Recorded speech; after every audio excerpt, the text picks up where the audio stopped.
Baghdad में एक सौदागर रहा करता था जो कि बहुत ही ईमानदार था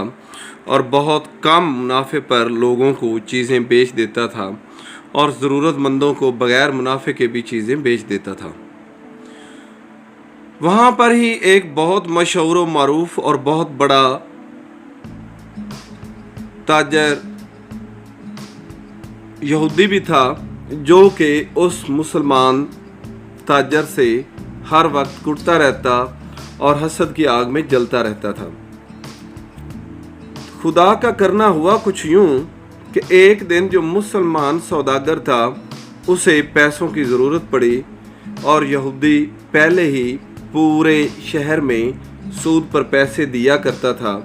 तो चारों नाचार मुसलमान सौदागर को भी उस यहूदी के पास कर्जा लेने के लिए जाना पड़ा। जो यहूदी था उसने उसको कर्जा तो दे दिया और साथ अपना सूद भी मुकर्रर कर दिया, मगर एक अनोखी शर्त भी रख दी कि इस शर्त के बगैर कर्जा नहीं दिया जाएगा,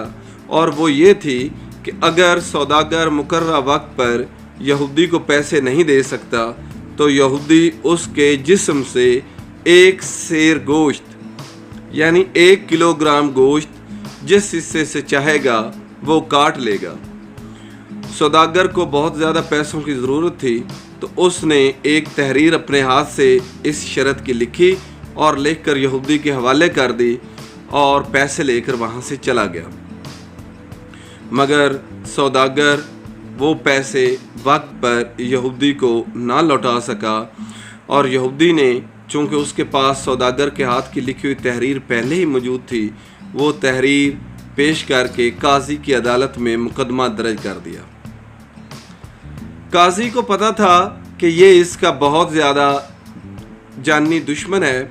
और ये इसको ज़रूर नुकसान पहुंचाएगा अगर इसकी लिखी हुई तहरीर के मुताबिक इसके हक़ में फ़ैसला दिया गया, और ये इसको मार देगा। तो वो उससे टाल मटोल करने लगा कि फ़ैसला आज करता हूँ, कल करता हूँ। तो इस तरह दिन गुजरने लगा, मगर यहूदी हर रोज़ उसकी अदालत में पेश होता और काजी से रिक्वेस्ट करता, अर्ज़ करता कि फ़ैसला सुनाया जाए। ये बात किसी न किसी तरह हज़रत बहलूल रहमतुल्लाह अलैह तक पहुँच गई। तो हज़रत बहलूल ने जैसे ही ये सुना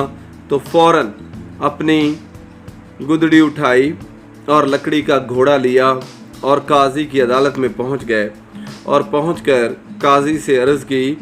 कि काजी साहब मुझे इजाज़त दी जाए ताकि मैं सौदागर की वकालत कर सकूं। काजी ने इजाज़त दे दी तो हज़रत बहलूल फ़ौरन वहाँ से चले और यहूदी और सौदागर के दरमियान में जाकर बैठ गए। आपने यानी हज़रत बहलूल ने सौदागर से पूछा कि आपने इससे पैसे लिए थे तो आपने ये तहरीर लिख कर दी थी कि अगर मैं वक्त पर ना इसको पैसे लौटा सकूं तो ये मेरे जिस्म से गोश्त का एक सेर जिस हिस्से से चाहे काट सकता है और ले सकता है। तो सौदागर ने जवाब दिया कि जी मैंने इसको ये लिख कर दिया है और ये तहरीर मेरी ही है। तो यहूदी से हज़रत बहलूल ने सवाल किया कि हाँ ठीक है, अब आपने ये तहरीर इससे ली थी, आपने ये मुआहदा किया था, तो अब आप हक बजानब हैं कि आप जिस हिस्से से चाहें वो एक सेर गोश्त इसका काट सकते हैं, मगर ये ख्याल रखना कि अगर इसका खून निकला और इसको कोई भी ज़ख्म आया तो आप पर इक़दाम कत्ल का मुकदमा दर्ज होगा, क्योंकि उसने गोश्त के एक सेर का कहा था, ना कि उसने खून का और जिस्म के ज़ख्म का भी लिखा था। ये सुनकर वहाँ पर काजी की अदालत में मौजूद जितने भी लोग थे सब की हंसी निकल गई और वो ज़ोर से हंसने लगे। यहूदी शर्मिंदा हुआ और वो अपने दांतों में उंगलियां दबाकर बैठ गया कि ये क्या हो रहा है। तो ये बात सुनने के बाद काजी ने फ़ैसला सौदागर के हक़ में दिया कि वो इसके पैसे वैसे ही वापस करेगा जैसे उसने लिए थे,